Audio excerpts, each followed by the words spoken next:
What would happen if the most dangerous person to society was not the wealthy nor the poor, but the one who no longer cared about money?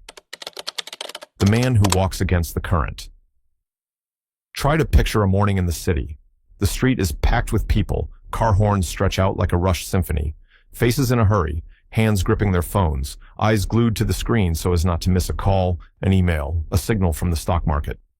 Everything operates like a giant machine, each individual just a cog, spinning endlessly in the rhythm of work, profit, and ambition. And then, amidst that crowd, there is a figure out of step, a man walking slowly. On his face, there are no marks of worry. In his eyes, no trace of the tension usually seen in the hurried. He does not press a phone to his ear, does not check messages, does not rush to an appointment. He walks, simply walks, as if he belongs to another world. He is neither rich nor poor. Simple clothing, calm gestures. But what makes him different is this. He is free. In the eyes of the majority, that man seems useless. He does not compete, does not scramble, does not flaunt achievements. Society is built on an unspoken principle. Those who do not join the race are the losers. But the paradox is this. It is precisely the refusal to participate that poses the greatest threat to the system. For in a world where human value is measured by money, titles, and followers, the presence of someone who ignores all that is like a question thrown straight into the heart of the crowd. What if everything we are chasing is not freedom, but just another form of slavery? When money becomes the new religion, no one needs to say it, we all see it.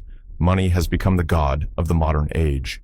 It is revered, feared, and prayed to every day. People trade youth, health, even love to possess it. Every decision in life, from choosing a career, a partner, to defining happiness, is controlled by that invisible power. Society teaches us from childhood. Only with lots of money are you valuable, safe, and respected. Every class, every lecture, every career orientation points us to one common goal: how to earn a high income, stable status, a prosperous life. But who dares ask how much prosperity is enough? Why do we never feel fulfilled, even after following all the rules? The man who walks against the current is like a heretic. He does not take part in consumer rituals, does not believe in the myth of wealth. He is like a dissenter in the temple of finance, where everyone bows before money. And his existence is dangerous because it exposes a truth. Perhaps the crowd's belief is nothing more than a collective illusion. Freedom as an act of rebellion. To live slowly in a hurried society is not laziness, it is rebellion. To refuse to measure self-worth by account balance is not failure, it is resistance. In the eyes of the system, such a person is dangerous because he has stepped outside the board on which everyone else is bound. Picture life as a chess game. Most of us are the pieces, eagerly moving forward, changing places, competing. But it is the game itself that binds us, not winning or losing. The man walking slowly cares not about being king or pawn, for he has already left the board, and at that very moment of stepping away, he sees clearly the illusion that the pieces still inside will never recognize. Those who remain may sneer, "You gave up." But in truth, he is the only one no longer consumed by the game, the threat of one who cannot be bought. Modern society does not fear the poor, nor does it fear the rich. What it fears most are those who cannot be bought. That man, because he does not need money to define himself, becomes an error in the system of consumption. He is not easily lured by advertisements, not forced by the fear of losing a job, not controlled by the judgmental eyes of others. In a world where everything has a price, the presence of a person beyond valuation is a reminder that there are values outside the market: dignity, stillness, simple joy. And that makes those who manipulate others through the market feel insecure. The question society does not want to hear.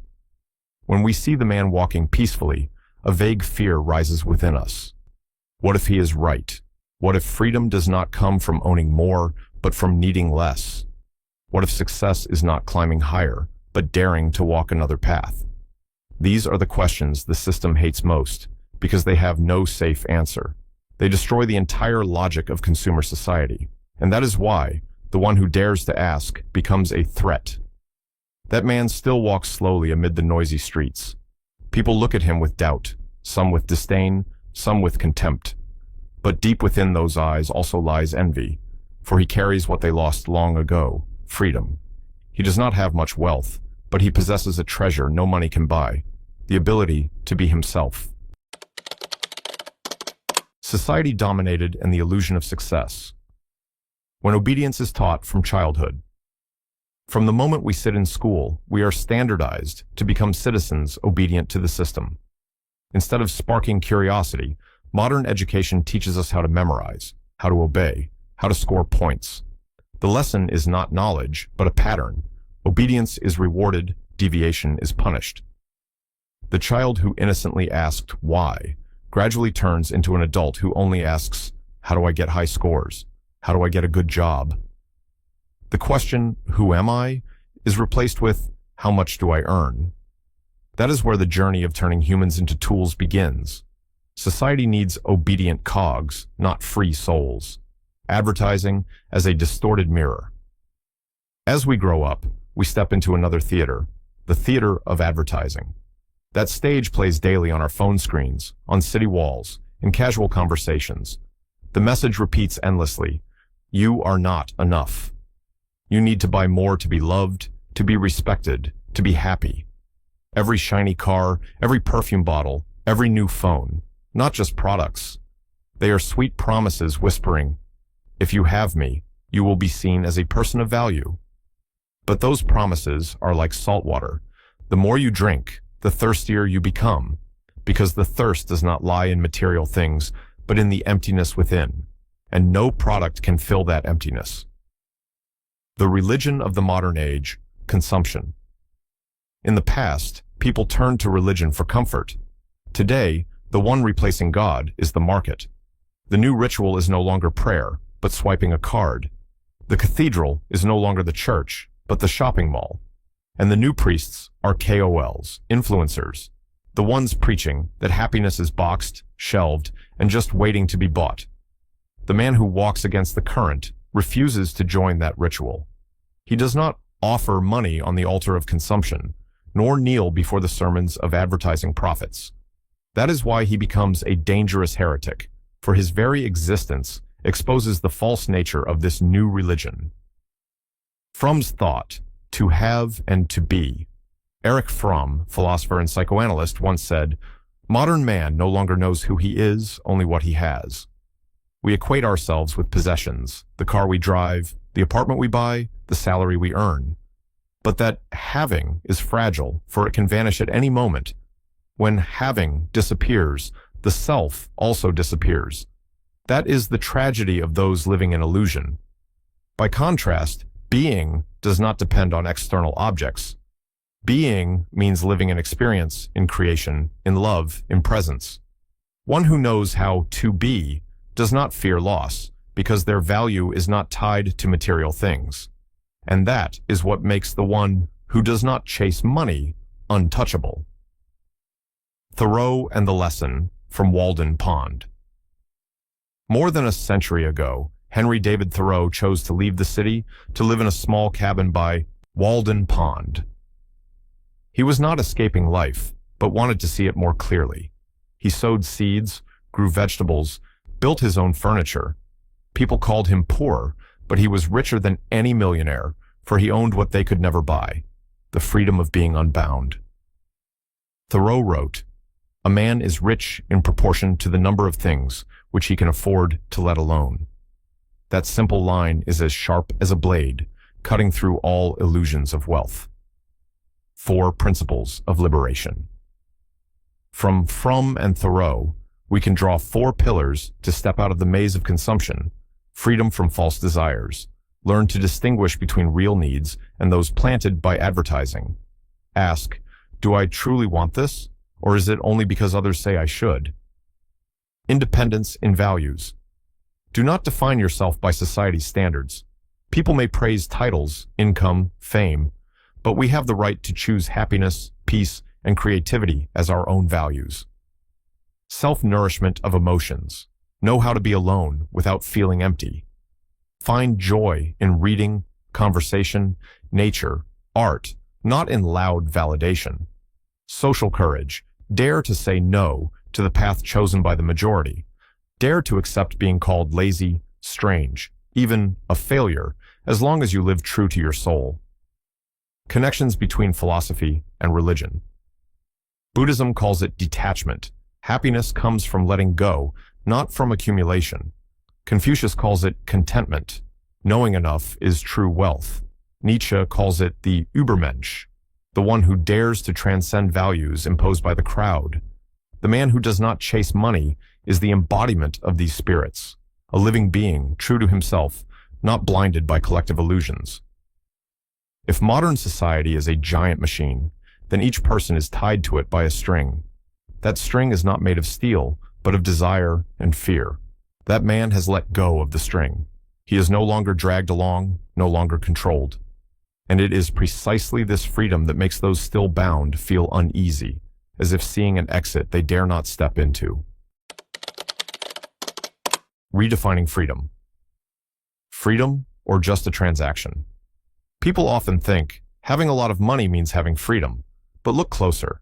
In truth, that freedom is only a kind of transaction. You pay with time, health, youth, to gain a little short-term freedom. That kind of freedom depends on the number in your account. When the number decreases, freedom also disappears. That is not freedom, but only a form of disguised slavery. The man who walks against the current, not clinging to money, owns a rare kind of freedom. Freedom that cannot be bought, cannot be stolen, does not vanish when the market collapses. It is inner freedom, the freedom to be himself.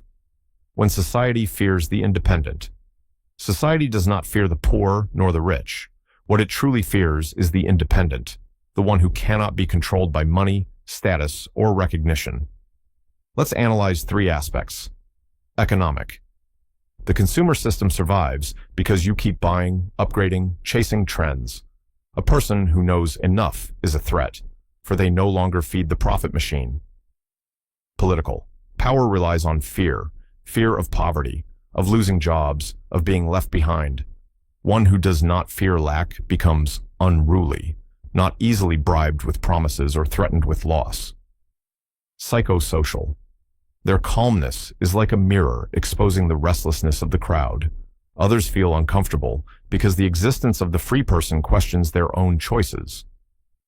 Simple joy, an invulnerable power.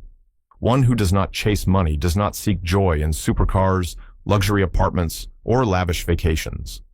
They find happiness in a quiet morning, a slow reading of a book, a sincere conversation, a walk in the forest. This is the kind of happiness that cannot be taxed, cannot be branded, cannot be controlled by social media algorithms. It is free, pure happiness. And because of that, it is invulnerable, the price of choice. Choosing this path is not easy. The one who walks against the current will be labeled lazy, unambitious, strange.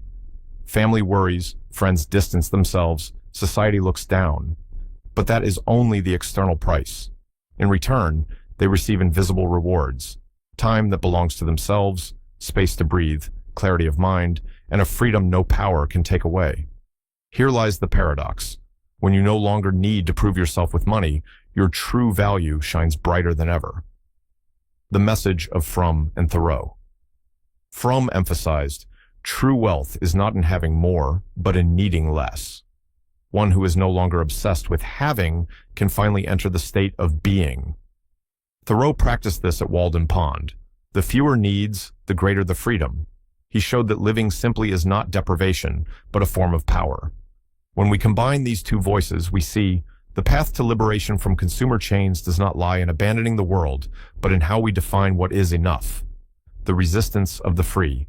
One who is not obsessed with money has a special strength, immunity to manipulation. Ads lose their effect. Promises of power lose their charm. Threats of loss lose their grip. This is precisely why society sees them as dangerous. They are like a system error, a person no longer operating under the old rules. Yet it is from such system errors that humanity has the chance to break the cycle and move forward. What does the world need? Today's world does not lack millionaires, leaders, or celebrities. What it lacks are free souls, people who refuse to be bought, people who are fulfilled without possession. We do not need more good money makers. We need good life makers. Those who can stand firm in the storm of media, not swept away by consumer hunger, not losing themselves in the game of fame. At this point, the most important question is no longer, how much do we have, but who are we when we have nothing?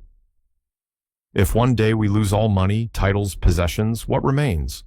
The man who walks against the current has the answer. He still has himself. And that is the greatest asset anyone can reclaim if they are brave enough to step out of the cycle. Amid the noisy city, the crowd still rushes after market signals, still competes, still calculates. That man still walks leisurely. He does not need to be fast, need to have more, or need to be above anyone. He only needs to live. And in that stillness, he carries within him the power that makes society tremble, the power of the free, the one who can no longer be bought. The world does not need more people successful in the eyes of the market, but people free in spirit. When money no longer owns you, you truly own yourself. And that is the rare wealth worth pursuing. What do you think? Does true freedom come from having more or from daring to need less? Leave your thoughts in the comments so we can discuss together. And don't forget to follow the channel to not miss new philosophical insights for your journey of self-discovery.